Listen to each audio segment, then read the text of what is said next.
Got my granddaughter through Los Angeles courts. From being a retired grandmother of 6, I went from that moment to raising a 7-year-old and having to relearn everything. I thought it was going to be so simple, but it wasn't. Say San Diego gives you the support, gives you tools. It wasn't what I expected. It was so much better. I'm Bobby Tucker. I'm Chief Information System Technician with the United States Navy. Been in the service for 21 years. In 2012, got a divorce from my wife, and from there I became a single parent. And with that, I was struggling with finding child care services. And being a military father is once a week, 24 hours, I'm gone from the kids and I have to be on board the ship. And with that, we have deployment, detachments, underway workups, in which there's lots of points in which I can't be there with the kids. And I missed the birth of my first and only son, Robert. I missed birthdays or first steps.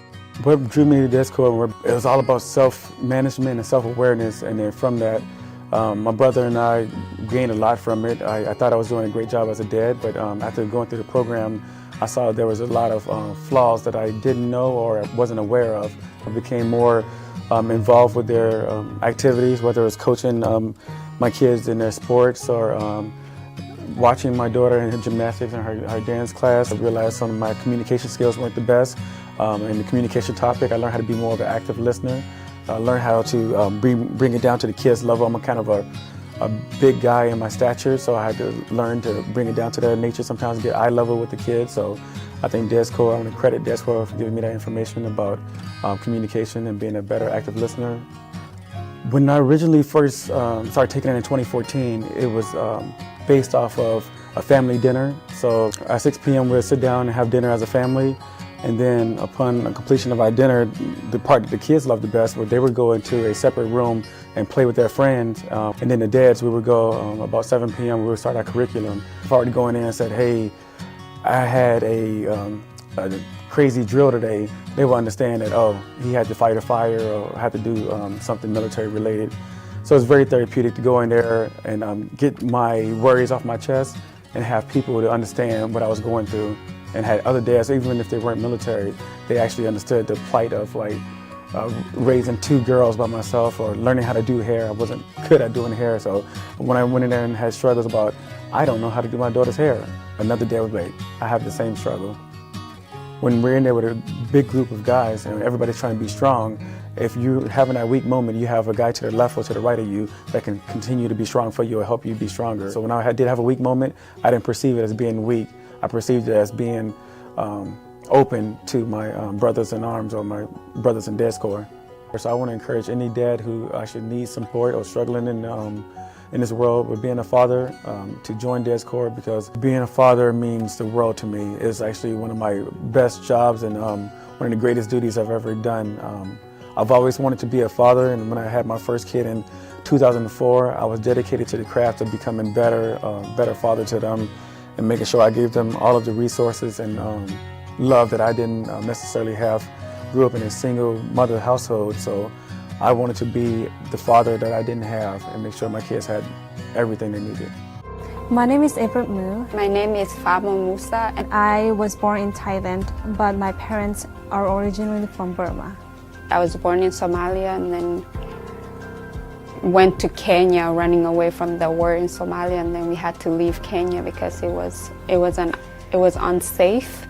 People looked at me differently, and sometimes they forgot that I'm also human and I'm just like them.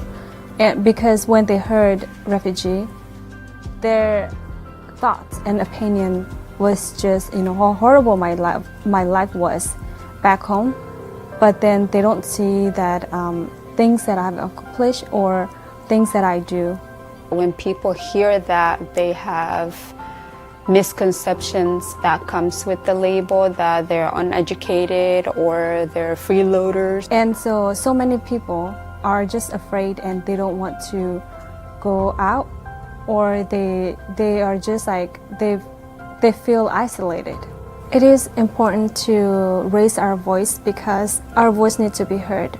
We live in a community where we should feel belong, and we should feel like we have the right to speak up. I want to be and a resource to my community. I want to bring resource back to my community. I join something like an organization like this, I will at least like help a little bit in my community and to make it better. For the next generation not to have the same struggles that I had when I was in school, both in middle and high school. It taught me a lot of leadership skills, like how to organize and then how to present in front of parents and students. And then what are questions that we should ask? A lot about public speaking and being in front of organizing big events. One thing I really like about it is that they never say that, oh, you have to do this, you have to do that. They actually empowered me and my friends to do it on our own, but then they navigate us through the process.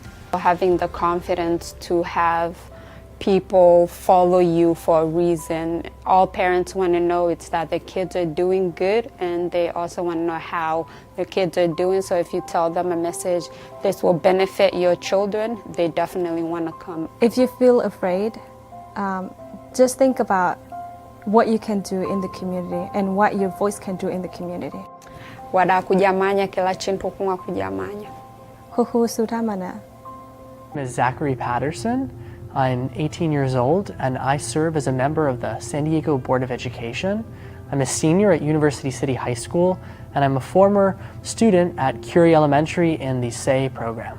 I can tell you I wasn't too excited to go into SAY.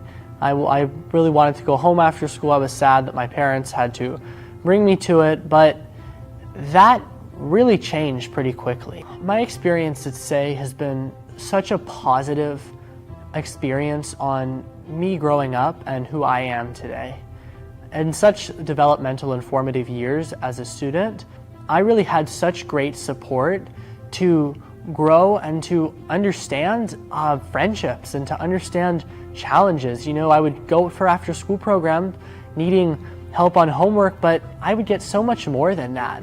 I got counselors that really cared to see my success and to see that I was happy and growing and having a great time. From the games we played, to the people we talked to the programs we did, there was always someone there that was caring about you. And there was always someone that wanted to see you be the strongest that you could be. And for that, I'm so thankful. And I think I'm a better person from the programs that I participated in. And that was the support that I needed to be successful, that I needed to get to where I am today. And when we say we're supporting every student in San Diego Unified, that means that we're working with our partners like SAY to make that happen.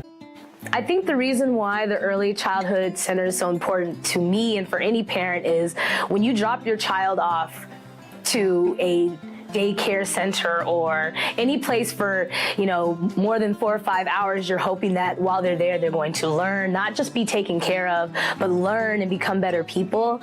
And that is exactly what we got with the Early Childhood Center. Every day he comes home, he learns, he's saying something new. He taught me a Spanish word. He's 2.5.